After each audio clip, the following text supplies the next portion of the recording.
So, ladies and gentlemen, dear stakeholders, welcome to Auriant Mining Interim Report 9 months. We will do our call again as usual through Zoom. We have switched off your microphones, and we will kindly ask you to write your questions down in the chat facility of the Zoom, and we will answer it by the end of the presentation. My name is Danilo Langa, I'm the CEO. I'm today accompanied by my colleagues Vladimir Vorushkin, our CFO, to my right-hand side, and to my left-hand side, Piotr Kustikov, our COO. In the agenda, which you can see here, we will discuss and give you an update on production and KPIs through Piotr, the sales update and the financials through Vladimir, and I will give you an update by the end of the presentation. So I hand over to Piotr about the production and KPI update. Please go ahead, Piotr. Thank you, Danila. Good afternoon, ladies and gentlemen. Let me present Tardan's 9 months production results of the current year. Within the 9 months, 324,000 tons of ore were processed through the CIL plant, compared to 291,000 tons in the previous year. The increase driven mainly by high technical availability of the plant equipment, which allowed us to keep up the throughput as high as 52 tons per hour. The gold grade in the processed ore was estimated at 2.17 grams per ton, compared to 2.77 grams per ton in the same period of the previous year. As it was reported before, in the beginning of 2020, our feed grade was higher because we fed the CIL plant with available higher grade ore. The grade reported in the 9 months of the current year was not surprising, as it was anyway in line with the company's production plan. As you also can see on the slide, the recovery rate amounted to 93%. This means that the actual recovery exceeded the designed performance, and we treat it as a good result. The fact indicates that the automation of reagent feeding process we implemented properly matched with the current ore type and optimized our reagent consumption effectively, allowing us to keep stable this high recovery rate. All these resulted to 680 kilograms of gold produced in the 9 months of 2021, which was in line with our production plan. The demonstrated stability of the CIL plant provides us with the confidence that we will keep achieving our targets further within the year. Now, in regards to our set KPIs, I would like to emphasize again that we tend to catch up with the waste stripping at Tardan deposit, providing an access to the ore bodies, which then will be our main source for the CIL plant feeding in the future. The reason of postponing the waste stripping at Tardan was reported before. As you may remember, there was a license restriction imposed on Tardan deposit last year, which was successfully cleared by end of the year. This gave us the possibility to start stripping. And total stripping volume in 9 months of 2021 amounted to 1.3 million cubic meters. That is 90% higher than in 2020, but exactly in line with our production plan.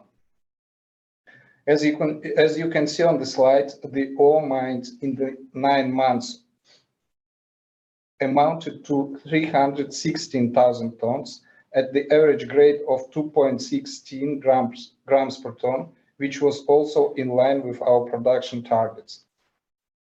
So in general, as it has been presented in the previous slide, 324,000 tons of ore were processed through the CIL plant at the average grade of 2.17 grams per ton and at the higher recovery rate of 93%. As a result, we fully achieved our production targets, with the total gold production in the 9 months of 2021 amounted to 680 kilograms for hard rock gold production. Our alluvial gold production amounted to 15.4 kilograms at Staroverinskaya area, where we started in May. Concluding production results, I am glad to say that during the 9 months of the current year, we were able to produce 695 kilograms of gold, which is in line with our production plan. The average cash cost per ounce increased by 22% from $618 per ounce in the 9 months of 2020 to $756 per ounce in 9 months of 2021. This was mainly driven by the already explained higher volume of stripping and lower average grade. In addition to that, some indexation of salaries and the cost of exploration drilling at Staroverinskaya area affected the cost as well. Nevertheless, all these influences were expected and didn't prevent the company to generate cash accordingly to the budget and keep stable production in the reported 9 months of 2021. Thank you, Piotr. Vladimir, please tell us about the Tardan gold sales. Thank you, Danila. Good afternoon, dear stakeholders. I am glad to say a few words about third quarter results. I will start with sales. The slide illustrates both the sales volume and selling price effects on Tardan sale. Tardan sale volume for 9 months of 2021 is 601 kilograms, which is 79 kilograms less than Tardan's gold production number, which is 680 kilograms. This factor, as well as lower production volume, explain 21% decrease of 21 selling volumes versus previous year's selling volumes. The reason why we sell less than we produce is the fact that we treat gold as cash equivalents and sell on as needed basis, thus trying to optimize our profits taxes. The average selling price increased by 5% from $1,729 in 9 months of 2020 up to $1,816 in 9 months of 2021, thus offsetting the effect of lower selling volume. As for the income statement in the next slide, our 9-month sales of the whole group reached $35.9 million, which is 15% less than last year. As already noted, total 9-month gold sales volume at Tardan and Staroverinskaya amounted to 614 kilograms. The 5% rise in the gold selling price partially offset the effect of lower selling volumes. Cash expenses increased by 15%, or $2.3 million compared to 9 months of 2020. The reason for that is as follows. Last year, we focused primarily on reducing our debt burden via repayment of several high interest-bearing loans that were raised in connection with CIL plant construction. Using our solid financial position, we launched stripping at the Tardan deposit, which will enable us to gain access to ore that will be mined and processed in the future years. Also, Tardan had slightly higher maintenance costs on the CIL plant as compared to the previous year because of a short scheduled shutdown for maintenance in the first quarter of 2021. In the reporting period, a 4% devaluation of the Russian ruble against the dollar had a positive effect on the group's margin by decreasing the US dollar value of its ruble-denominated costs. As for the stocks of finished products, that is fully refined gold available for immediate sale, they increased by 56.2 kilograms, that is 1,800 ounces, or by $3.3 million if we use the average realized gold price for 9 months of 21. As a result of the above factors, 9-month EBITDA was $16.6 million.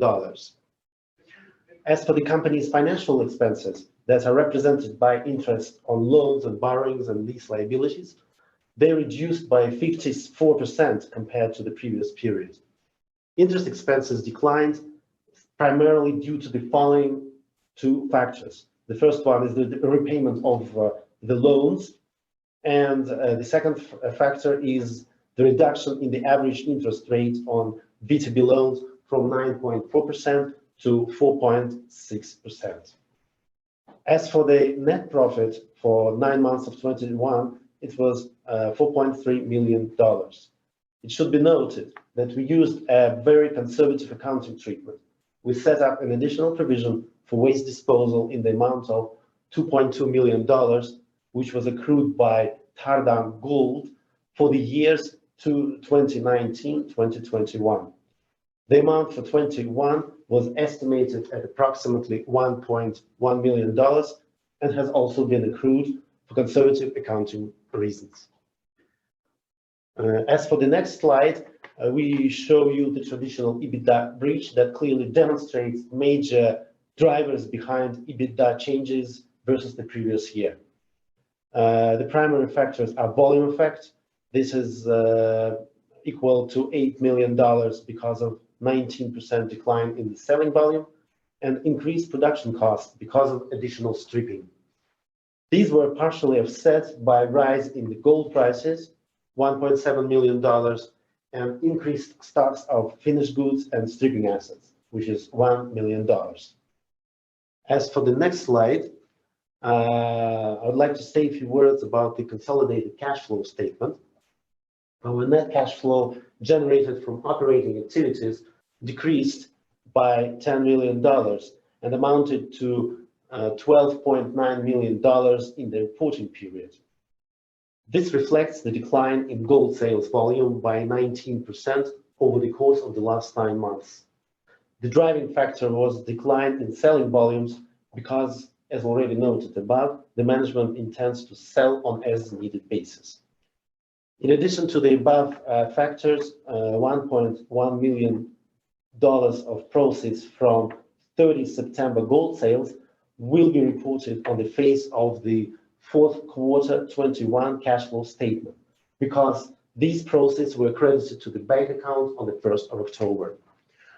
Positive cash flows were used to decrease the debt burden. Primarily, we repaid $6.9 million principal, 1 million interest payments on our B2B loan, and 1.6 million lease payments to the leasing companies. As for exploration and research, we continued to invest into our future, and we invested $2.3 million in drilling at Staroverenskaya and Tardan licensed areas. Yeah, thank you, Vladimir. A short outlook for the remaining months of this year. The total gold production forecast remains at 900 to 930 kilograms and therefore remains unchanged. We will continue with increased stripping costs at the Tardan deposit also in order to make this available for future gold mining operations. We have started delayed, but we are catching up actually quite nicely, and therefore also these high costs during this year. During the 9 months of 2021, we have drilled in the Staroverenskaya license around 10,000 meters and 4,500 meters in Tardan. And we are in the process of receiving and analyzing these results, and this will be the base for further decisions of whether we should continue drilling there and exploration in these areas or not. I already saw the question of Joachim here. When do the results come through of the drilling campaign? I believe that in the next couple of weeks we will have all the results in and then make the appropriate conclusions. Yeah. Continuing, point number 4, continuing to prepare documentation for permitting at KB. That actually goes quite well as we speak. whether this is concerning the roads or the forestry. And in liaison with the government, we have actually signed a document with the government for the electricity line and of the construction of the electricity line. Hopefully will be the next step, and the timings of this will be discussed in the next couple of months, and only after that we will be able to tell also what is going to happen with the costs and with the financing of Belvedere. So answering to your second question, Joachim, when will we be ready? I believe that in the first quarter of next year we will be ready with appropriate numbers.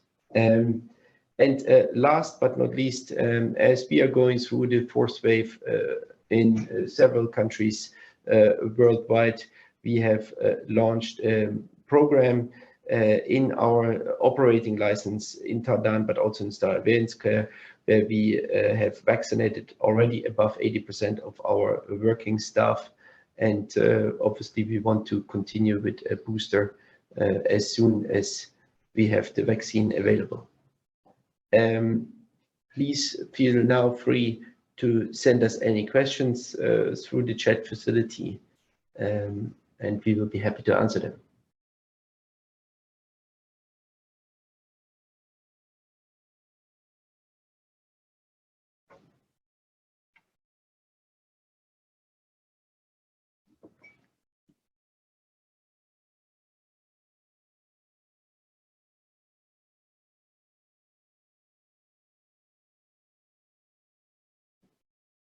Okay, it seems that all the questions, oh, here we go. Can you talk a bit about the accounting around the additional waste disposal charge? All right, so I might just say a few words that we've already set up an additional provision in our 9-month accounts. We have so already accrued these expenses in the amount of $2.2 million. And this provision covers both 2019-2020 and as well as the best estimates of 2021. So that's as far as accruals are concerned. As for the payments, we'll be in the process of negotiating this phased payment of this waste disposal liability with the relevant government authority. We believe that we'll be able to extend the payments for at least 3 years.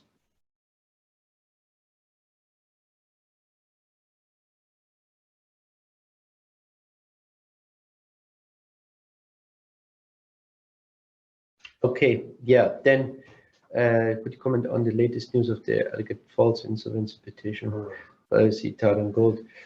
Yes, I can tell. Just we had a press release going out this week, as many of you might have noticed. Yes, it is not the first time that such false insolvency procedures are pushed into process. Unfortunately, there is in Russia a certain loophole that anyone can do this without showing IDs. So it has been done via a letter from the post, and more we don't know who it was and why it was. But all our partners have been informed, and of course also our banks. Everybody is in the loop, and we have started legal procedures against unknown persons.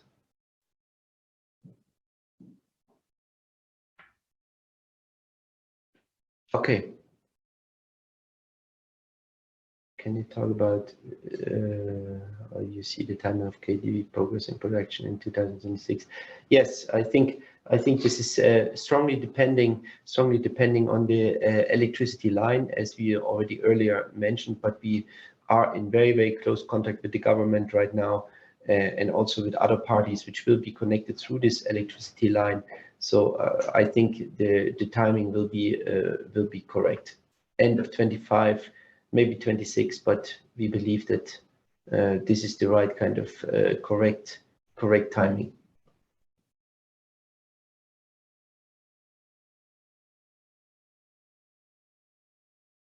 If there's no further question, then I thank you very much for attending today's Zoom call. I guess we are not seeing again before the new year, and I wish you therefore a very good Christmas and a happy new year, and all the best to you all, and see you then next year at our next report. Thank you very much for attending. Thank you. Thank you.